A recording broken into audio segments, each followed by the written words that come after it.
My husband hit me for asking his family to leave our home. But what happened next changed everything forever. My name is Lena, and even though it hurts to say it out loud, I know my story needs to be told. I never imagined that the man I once believed was my protector, my partner, and my safe place would turn into the person who broke me in ways I didn't think were possible. When I first met Caleb, he seemed perfect. He had this charm that pulled me in, the kind of smile that made you feel like the world wasn't so heavy anymore. He listened, he cared, and he made me believe in love again when I had almost given up on it. I thought I was the luckiest woman alive. The first few months of our marriage were pure bliss. We laughed, we built dreams, and I believed I had finally found the person I could grow old with. But then his family started weaving their way into every part of our lives. At first, I welcomed them. His mother, Darla, pretended to be warm, even calling me the daughter she always wanted. His brother Jace cracked jokes and seemed harmless enough. I thought their closeness meant I was marrying into a loving, supportive family. But I was wrong. Slowly, they started taking over my home. First, it was long visits. Then, when Darla claimed she was going through financial trouble, they moved in temporarily. Temporary became permanent, and suddenly my house didn't feel like mine anymore. I tried to adjust, but Darla never missed a chance to remind me I wasn't good enough. She picked at my cooking, mocked how I cleaned, even criticized how I spoke to Caleb. And every time I looked to my husband for support, he brushed me off. "They're family, Lena. Family comes first," he'd say, as if my feelings meant nothing. I started feeling like a guest in my own home, silenced in the very space I had worked so hard to build with him. The night everything changed, I finally found the courage to speak up. I told Caleb it was time for his family to leave. I was tired of the disrespect, the chaos, and the way I was being pushed aside in my own marriage. My voice shook, but I stood firm. Darla overheard and immediately called me selfish, accusing me of trying to tear their family apart. Her words cut deep, but I waited for Caleb to defend me. Instead, he turned on me. His face twisted with anger I had never seen before. And before I could even process what was happening, his hand struck me across the face. The room spun, not just from the sting but from the betrayal. I froze, unable to believe the man I once trusted with my heart had chosen violence over me. In that moment, something inside me cracked wide open. I realized the man I loved was gone, replaced by someone who didn't see me as his wife, but as an obstacle to his family's control. And though the pain was unbearable, a quiet fire began to burn inside me. I didn't know how yet, but I knew one thing with certainty. I would never let this moment define me. I met Caleb at a time in my life when I wasn't really looking for love. He came into my world like a storm I didn't see coming, but instead of leaving chaos, he brought comfort. His voice had this calmness that made me feel safe, and his smile had a way of making everything around him lighter. From the very first conversation, I felt like he saw me in a way no one else ever had. He asked about my dreams, my fears, and he listened like every word mattered. It didn't take long before I found myself falling, and falling fast. Caleb didn't waste time showing me how much he cared. He would surprise me with flowers, call just to say he missed me, and look at me like I was the only person in the room.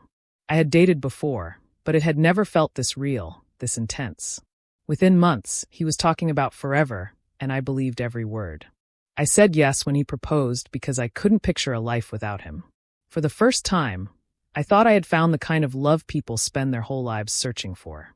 When I married Caleb, I felt like my future was finally settled. The first months of our marriage felt like a dream. We cooked together, stayed up late talking, and planned for the family we hoped to have someday. I would wake up next to him and thank God for giving me someone who loved me so completely. It felt like everything I had prayed for was finally mine. His family welcomed me with open arms at the beginning. Darla, his mother, hugged me tightly at our wedding and told me she had always wanted a daughter. Jace, his younger brother, cracked jokes and made me laugh until my stomach hurt. I thought I was marrying not just a husband, but also a family that would support and embrace me. I couldn't have been more wrong about that, but back then, I was blinded by hope. Even in those good days, there were signs I didn't want to notice. Whenever there was a small disagreement, Caleb seemed quick to take his family's side. If Darla made a sharp comment, he would laugh it off and tell me not to take it so seriously. If Jace interrupted our plans, Caleb would shrug and say, "That's just how he is." At first, I told myself it was harmless, that it wasn't worth making an issue out of. I didn't want to ruin the happiness we had, so I swallowed my feelings and smiled through it. Looking back, I see how those little moments were warnings of what was to come. But at that time, I couldn't see past the love I had for him. I thought we could handle anything as long as we had each other. I thought his family would always be a part of our life but never come between us. I held on to that belief because the man I loved made me feel like we were unstoppable. I didn't know then that the same people I thought were welcoming me into their arms would soon make me feel like I didn't belong at all. And the man who once promised to protect me would stand beside them instead of me. But in those early days, I was too busy holding on to the happiness I thought would last forever. At first, the visits felt harmless. Darla would stop by with Jace, sometimes staying for dinner, sometimes just dropping in to check on us. I told myself it was normal. Caleb had always been close with them, and I thought maybe this was just their way of staying connected. But slowly, what felt like casual visits began to stretch longer. They would arrive in the morning and still be sitting in my living room at night. There were times I came home from work and found them already inside, making themselves comfortable as if it was their own place. Then one evening, Caleb told me his mother was going through money problems and needed a place to stay for a while. I hesitated but didn't want to appear heartless, so I agreed. I thought it would be temporary, maybe a few weeks. But one suitcase turned into boxes, and soon the guest room was filled with her things. Before I could catch my breath, Jace had joined her, saying it was easier for him to stay with us while he looked for work.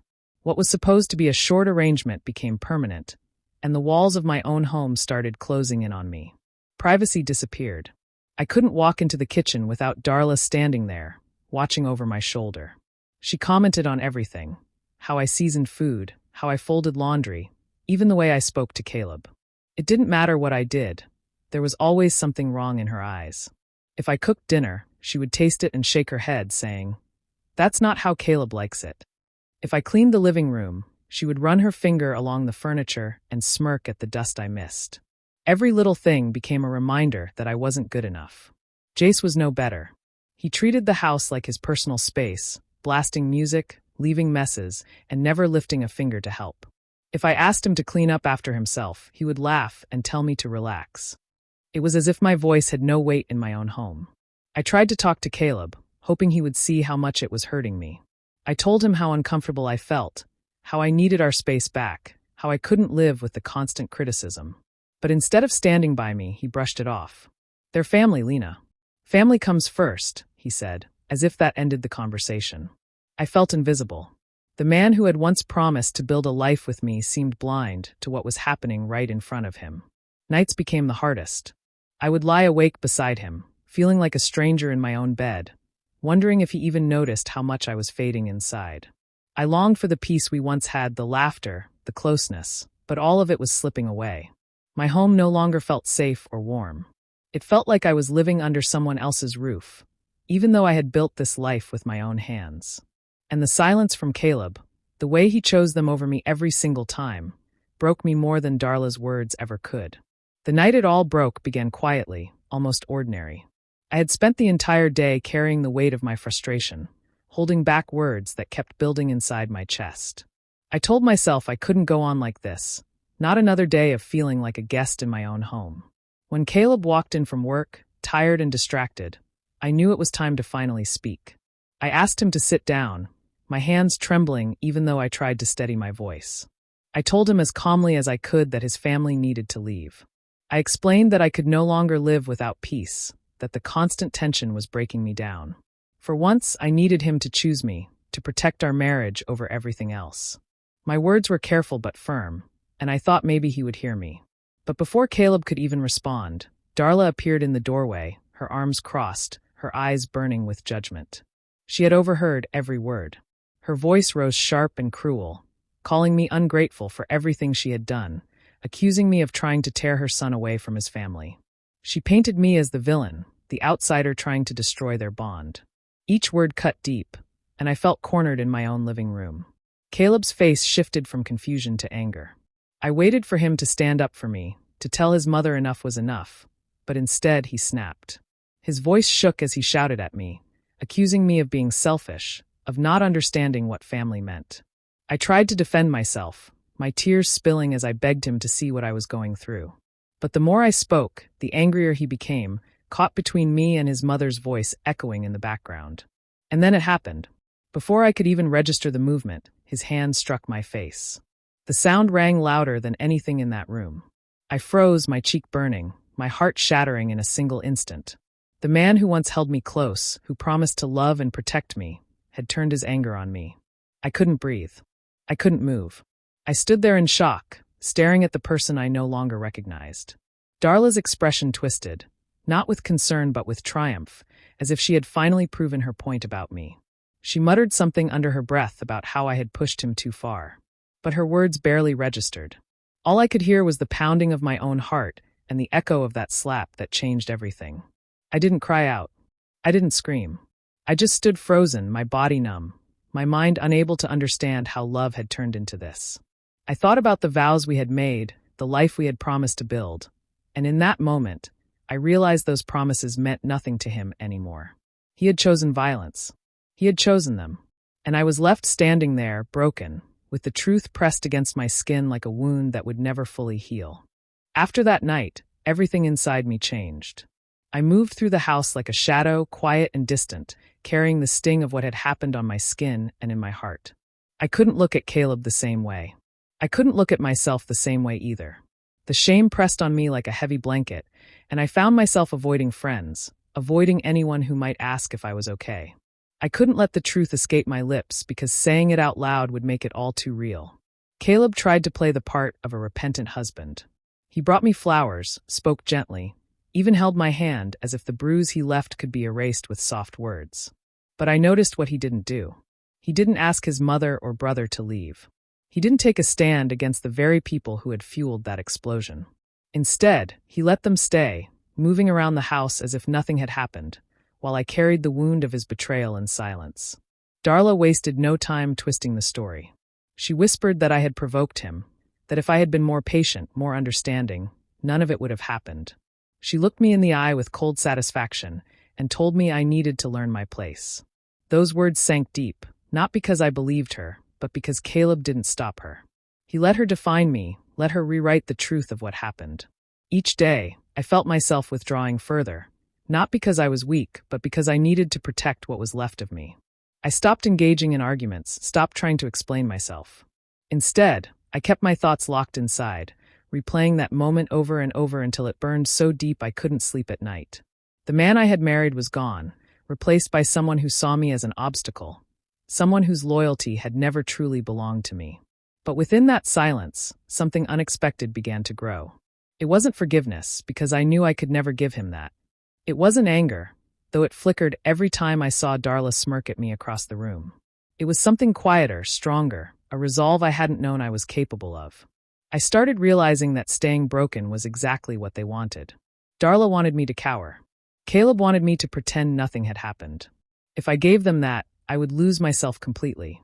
So I smiled when I needed to. I let Caleb believe his apologies had smoothed the cracks. I allowed Darla to think she had won the war inside my home. But behind that mask I was planning. Not loudly, not in a way anyone could see, but in my own heart I was preparing for the day I would take back my life. They had stripped me of my voice, but they had also awakened something in me that refused to stay silent forever. I knew I couldn't stay powerless forever. The bruise on my face faded, but the mark inside me stayed sharp, reminding me every day that I had to protect myself. Caleb thought I had softened after his empty apologies, but I was only becoming sharper in silence. I realized if I wanted peace, I couldn't wait for him to choose me, because he never would. I had to choose myself. I began with small steps. While he was busy with work, I checked our bank accounts and quietly shifted money into one I opened under my name. Every dollar I moved felt like a piece of my freedom being stitched back together. Caleb trusted me with bills and paperwork, so he never questioned why I sat for hours at the dining table with papers spread out. He assumed I was being a good wife, but really, I was making sure I would never be left with nothing. I also started keeping a record of everything that happened in the house. Whenever Darla insulted me or twisted her words to make me look like the problem, I wrote it down. When Caleb's temper flared, I made notes of his outbursts. I even began saving messages and receipts that showed where he had lied. It felt secretive, but it gave me strength. For the first time, I wasn't just enduring, I was preparing. On the outside, I played my role perfectly. I smiled when Caleb reached for my hand. I laughed softly when Darla made one of her backhanded comments, pretending it didn't bother me.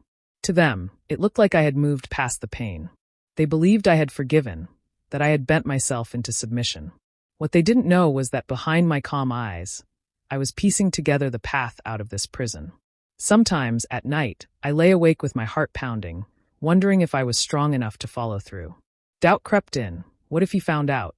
What if I failed? But then I would remember the sting of his hand, the sound of Darla's voice telling me I deserved it. That memory fueled me, turning fear into determination. I started meeting with a lawyer quietly during my lunch breaks, pretending I had errands to run. I asked questions about my rights, about what I could do to protect myself when the time came. Each answer gave me clarity, like stepping out of the fog that had clouded me for so long. I realized I didn't have to stay trapped. By the time Caleb's arms wrapped around me at night, whispering hollow promises of love, I already knew my heart no longer belonged there. I let him believe in the illusion because it gave me more time. I let Darla think she had broken me because it made her careless. But deep inside, I was no longer the woman they thought I was. I was stronger, quieter, and waiting for the perfect moment to set myself free. I knew patience would be my greatest weapon. Caleb and his family were so sure of themselves, so certain I had no strength left, that they didn't notice when I started planting seeds around them. I never shouted, never accused. I only whispered, careful with my words, letting them spread like cracks through glass until the surface of their unity began to shatter. It began with Jace. He was careless, often borrowing money from Caleb without paying it back. One evening, when Caleb complained about our finances, I sighed softly and said I wondered if Jace ever planned to repay him. I didn't say more than that, but I saw the thought settle in Caleb's mind. Later, I mentioned to Jace that Caleb felt burdened by him, as if he were just another mouth to feed. Jace laughed it off at first, but the doubt flickered across his face. It was enough. With Darla, I used even fewer words. When she made one of her sharp comments about me, I lowered my eyes and whispered, "I know Caleb thinks you're the reason he can't focus at work." She narrowed her eyes at me, but the damage was already done. From then on, she started asking Caleb if he thought she was holding him back, and he would get defensive, denying it too strongly. Their conversations grew tense, and I quietly watched their closeness unravel thread by thread. The changes in Caleb were subtle at first. He began snapping at Jace for small things, accusing him of being ungrateful. Jace fired back with accusations of his own, saying Caleb was controlling and unappreciative. Darla, once Caleb's greatest defender, began questioning his decisions, reminding him of mistakes from the past. Their voices grew louder, sharper, filling the house with tension that was no longer aimed at me, but at each other. Through it all, I kept my role steady. I cooked meals, asked Caleb about his day, and smiled gently when he grew restless. I offered sympathy when he ranted, never adding fuel but always listening as though I was on his side.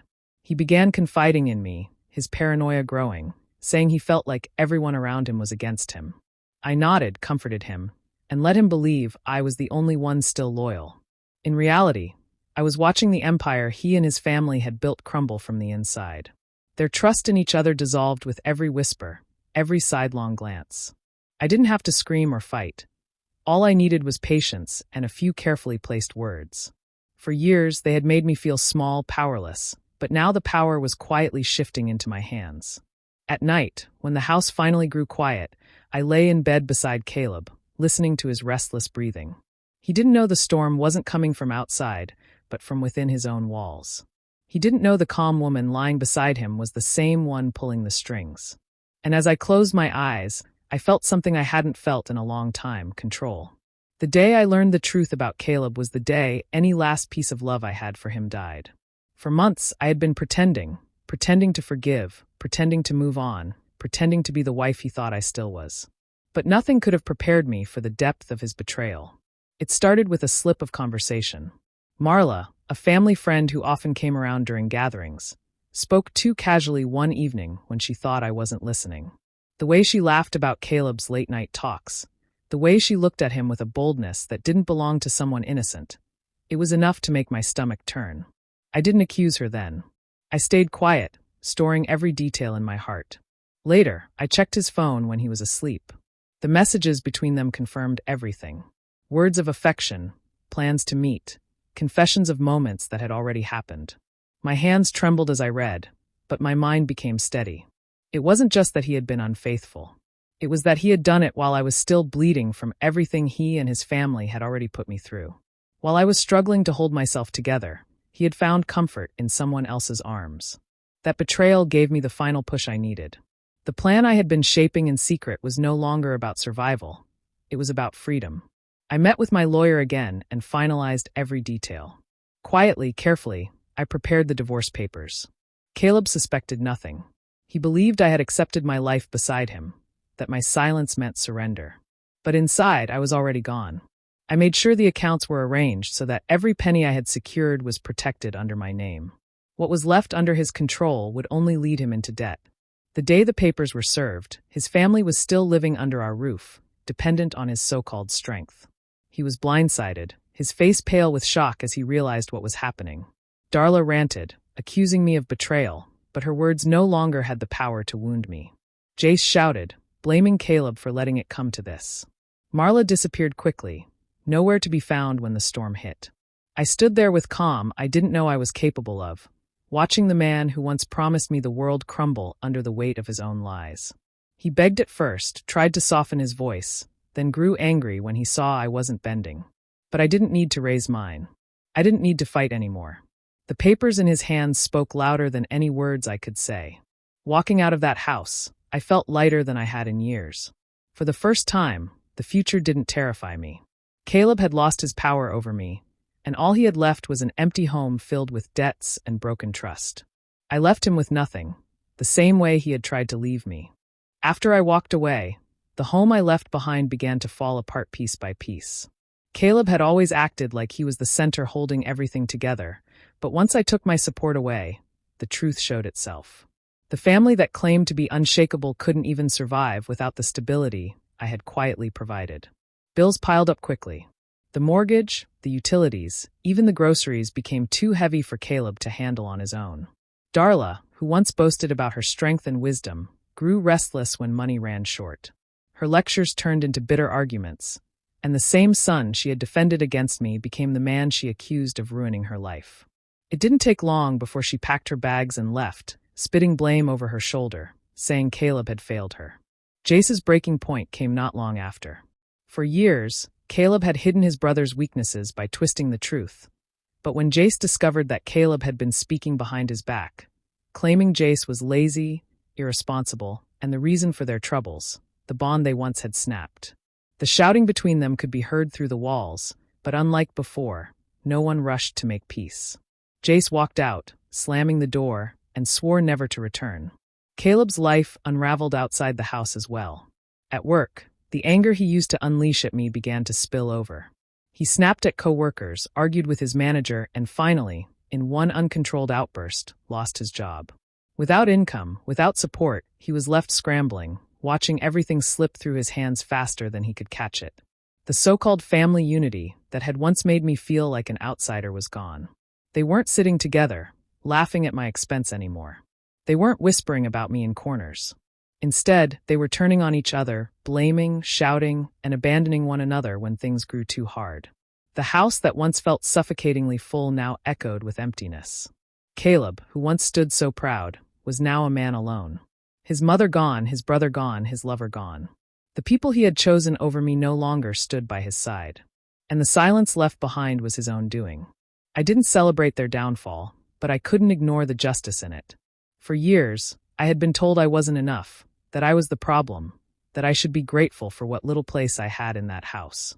Yet without me, everything they built collapsed like it had been standing on sand all along. Caleb had believed he was untouchable, that his family bond was stronger than anything. But in the end, he was left staring at 4 empty walls, surrounded by debts and regrets, realizing too late that he had destroyed the only person who ever truly stood by him. Walking away was the moment my life began again. The silence I carried for so long finally broke, and in its place came peace I had almost forgotten existed. I wasn't just leaving a marriage. I was leaving behind the cage that tried to trap me. Step by step, I built a life that belonged only to me. My savings gave me security, my choices gave me pride, and my scars gave me strength. I no longer questioned my worth or begged anyone to see it. I knew it for myself, and that knowledge could never be taken away. Caleb had believed I would never have the courage to stand on my own. He assumed I would keep sacrificing, keep forgiving, keep bending until nothing was left of me. But instead, I rose from the hurt he caused, sharper and stronger than he ever imagined. His world collapsed when I walked away, while mine finally opened. That night became the turning point of my life. What was meant to silence me only taught me to speak louder. What was meant to break me only built me into someone unshakable. I left with freedom, stability, and dignity. And in that choice, I found the kind of justice no revenge could equal. The justice of becoming untouchable in the face of everything that once tried to destroy me. Do you think I made the right choice by walking away from Caleb and his family? Or should I have stayed and tried to fix things? Let me know your thoughts in the comments. I'd really love to hear your opinion. And if you want more stories like this, don't forget to subscribe and hit the notification bell so you never miss one.